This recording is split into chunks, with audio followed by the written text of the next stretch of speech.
یہ جو judicial commission کے حوالے سے ایک بات کی جا رہی ہے کہ جوڈیشل کمیشن جو ہے وہ ججز کی تعیناتی یا پوسٹنگ جو ہے وہ ہائی کورٹ سے باہر کرے گا، وہی ریکمینڈ کرے گا۔ شہزاد شوکت صاحب سپریم کورٹ بار ایسوسی ایشن کے جو صدر ہیں انہوں نے اس کو پوائنٹ آؤٹ کیا، تو اس کے اندر آپ کانٹروورسی کھڑی نہیں کرنی چاہیے کہ جی یہ جو مسودہ آیا ہے اس کے اندر یہ کہا گیا ہے کہ ہائی کورٹ کی ججز کی تعیناتی ان سے بغیر پوچھے مختلف ہائی کورٹس میں کی جائے گی۔ اس کے اوپر اختر حسین صاحب جو ہے انہوں نے بھی جو ہے کہا ہے کہ ہمیں اس کے اوپر تحفظات ہیں۔ منیر کاکڑ صاحب نے بھی کہا ہے۔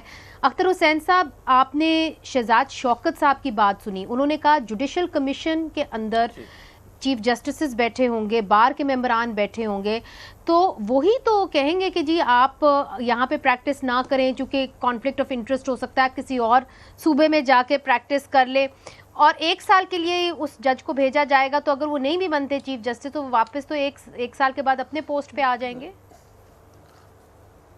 منیزہ بی بی اس کا سولوشن ہے۔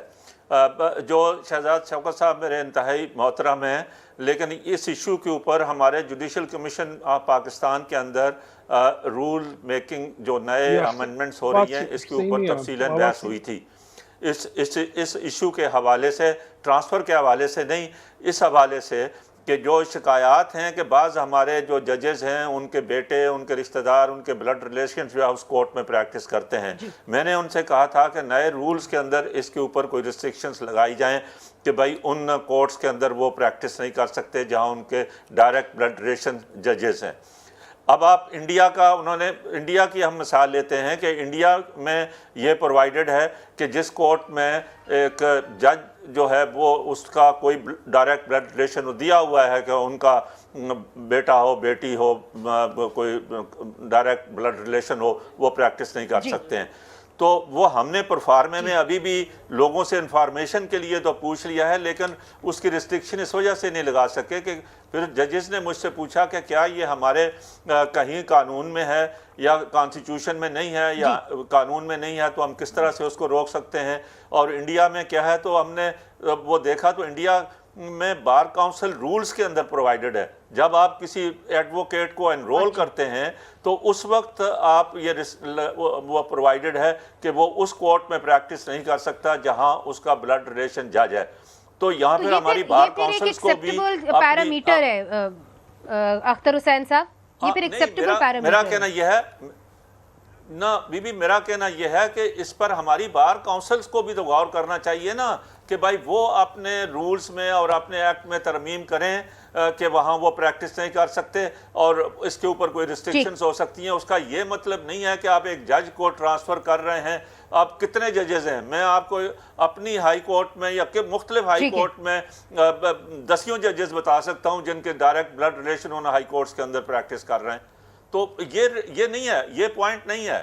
یہ پوائنٹ جو ہے وہ اس کا یہ ہے، اس کا یہ سب it is based on certain validities کہ آپ ٹرانسفر اس کو بغیر این او سی کے کر رہے ہیں۔ اگر یہ بات ہو ذہن میں بنانے والوں کے، یہ امینڈمنٹ پرپوز کرنے والوں کے اگر ذہن میں یہ ہے کہ ان کے بلڈ ریلیشن وہاں فائدہ اٹھاتے ہیں تو ان کو بار کاؤنسل ایکٹ رولز میں ترمیم کرنی چاہیے اور اس کو جوڈیشل کمیشن کے رولز میں ترمیم کرنی چاہیے ان چیزوں کو روکنے کے لیے۔ اچھا سر، یہ آپ نے بڑا اہم نقطہ، جی یہ آپ نے بڑا اہم نقطہ اٹھایا ہے۔ کاکڑ صاحب، میں آپ کی جانب آخری کامنٹ آپ سے لوں گی۔ جس طرح کہ اختر حسین صاحب آپ سب کے سینئر ہیں، ہمارے بھی سینئر ہیں، وہ یہ کہتے ہیں کہ جی آپ بار کاؤنسل رولز کے اندر تو آپ کوئی ترمیم کریں، آپ کوئی گڈ پریکٹسز لیں۔ ہندوستان کے اندر تو یہ بار کاؤنسل رولز میں ہے کہ اگر آپ کا کوئی بلڈ ریلیٹیو پریکٹس کر رہا ہے اس صوبے میں تو آپ کو ویسے ہی اس صوبے میں ہونا چاہیے۔ یہ تو نہیں کہ آپ کا بلڈ ریلیٹیو پریکٹس کر رہا ہے، میں تو آپ کو کتنے ججز کا بتا سکتی ہوں کہ ان کے سامنے کیسز بھی لگ جاتے ہیں ان کے بلڈ ریلیٹیو کے۔ تو یہ بھی تو بات ہے نا، پھر کہیں نہ کہیں تو ترمیم خود بھی جو ہے عدلیہ کو کرنی چاہیے۔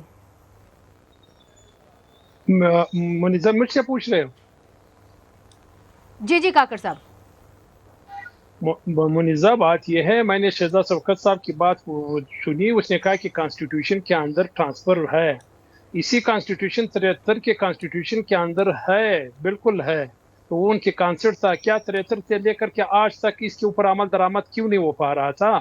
مسئلہ کیا ہے؟ مسئلہ اسلام آباد ہائی کورٹ کے 6 ججز کی جو خط تھا اس کی وجوہات ہے کہ یہ ابھی اس جگہ پہ پہنچے۔